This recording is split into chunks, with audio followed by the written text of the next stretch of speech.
Once upon a time, there were two magical kingdoms that hosted the most beautiful celebration in the world, Carnival. On one side was the Kingdom of Confetti, where the streets were covered in tiny, colorful paper pieces that danced through the air. On the other side was the Kingdom of Streamers, where long, shiny ribbons flew like waves in the wind. Every year, the kings of these kingdoms organized a grand carnival ball. But one day, King Confetti and King Streamer started arguing.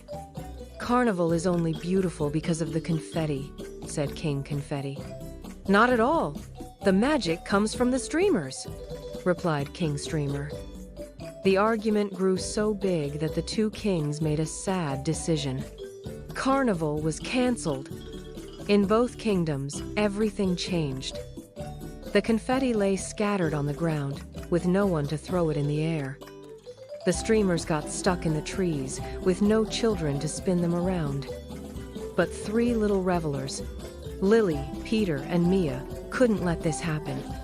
"Carnival is only fun when we're together," said Lily. "Let's show the kings," cheered Peter. The three friends started a big celebration of their own. They grabbed handfuls of confetti and streamers and tossed them into the wind. Soon, the colors mixed and began flying toward the king's castles. Confetti twirled alongside the streamers, creating a breathtaking spectacle. When the kings saw the beauty of the celebration, they understood what the children were trying to show them. "How silly of us to fight! Carnival is magical because it brings everyone together," said King Confetti. "You're right. Let's throw the biggest party ever," agreed King Streamer. And so, the kingdoms celebrated together once again, proving that the joy of Carnival is only complete when everyone plays as one.